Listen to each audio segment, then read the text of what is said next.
Are you allowing others' judgment to hold you back, or are you allowing your judgment of you to hold you back? What is going on, y'all? My name is Rondell Roberts. I'm a life coach, a master life coach. Now, today I'm gonna be breaking down "Judge ye, lest ye be judged." And first, I want to start off by actually evaluating what the word "judge" means. So, judge just simply means evaluating info, making a decision, or officially presiding over a matter. So it's the same way how the government does with the court system. You have the judge who's appointed by the people, and that judge makes a righteous decision once he or she has been presented with all the facts, right? Now, in the sense that God is talking about "judge ye, lest ye be judged," there's two ways to break this down. But I want to break down the meaning of judge first. So, judge can be used as a noun or a verb, right? So, judge in the sense of a noun can be a law, which is the public official, a competition, which is an arbiter. So say you were having a debate, the judge would be somebody who decides who wins or loses, or even like an umpire or a referee. That would be a judge or an arbiter, in the sense of competition, right? And then you have a position of authority, so a discerning person, right? Now, for a verb, this can be an opinion. You can adjudicate or criticize. Now, opinion, obviously, you guys know what an opinion is, right? It's an estimated value of others, or just an educated guess. That's all an opinion is. Your thoughts, your processing, your emotions of whatever the topic is. Now, when you adjudicate, you hear, try, and decide in a legal dispute. That's what adjudication means. You hear, you try somebody, and you have a legal dispute about it, right? Now, when you criticize, you give your harsh opinion about somebody's actions or character or thoughts or whatever the case may be. That's what it means to criticize. Now, the way God wants us to judge, right? The way God wants us to look at everybody and judge righteously is through discernment versus condemnation. Now, discernment is recognizing truth over falsehood. Truth over falsehood.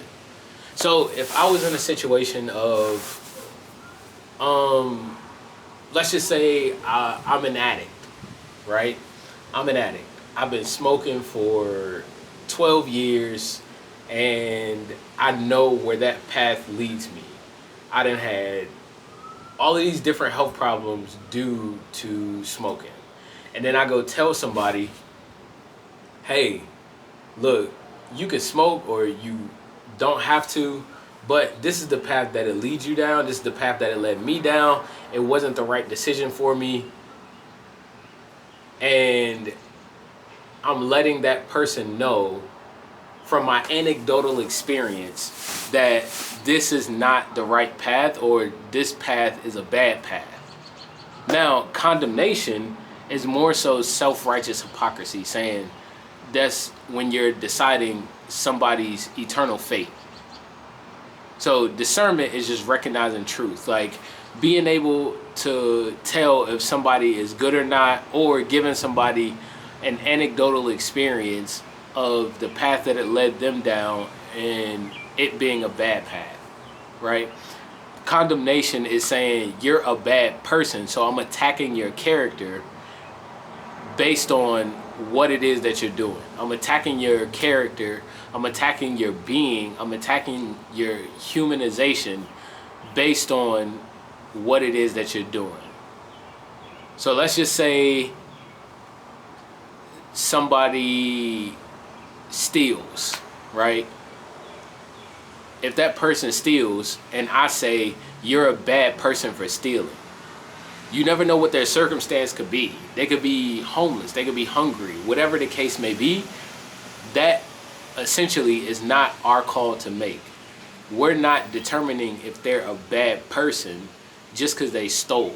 We're giving them our anecdotal experience or an experience of somebody close to us that we witnessed. Like, hey, you could steal, but this is the path that is going to lead you down. You could steal, but this is what's going to happen if you do steal. We're not deciding their fate. We're not damning them. We're not condemning them. We're giving them the right and wrong, or the full picture of what's going to happen if you don't do something or if you do something. So we can also apply that to ourselves when we're looking at other people, saying, well, that person is doing this, but am I doing that too? Right? We can't, it's like noticing the log in somebody else's eye, but not looking at the log in our own eye. Now, how this relates in coaching is you don't see the world as it is, you see the world as you are. So I was watching Grey's Anatomy. My wife, she watches that, but I noticed that this Dr. Bailey, she was upset with this intern or this resident, and she took all of these matters. She was very critical of this resident. She took all of these matters to the chief of surgery, and he came back and he was like, she was top of her class just like you. She had straight A's just like you. She did all of these different things just like you. So we can judge people based on us seeing ourselves inside of them. So essentially we're not judging that person, we're judging ourselves. Take a moment to think about that. We're not judging that person, we're judging ourselves. Right? That's one way. That's how this relates to coaching. That's one way. And then the other way is, for the same measure that you judge others, you're going to be judged just like that. So if I'm telling somebody's eternal fate from this one mistake that they may have made, that's how I'm going to be judged.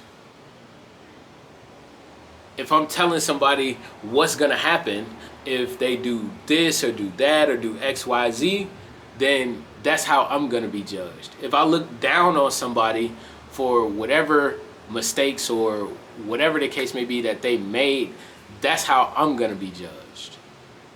Judge ye, lest ye be judged. So, if you guys want to learn how to not use the opinion of others, if you guys want to not allow yourself to be judged, then DM me. Book a free consultation,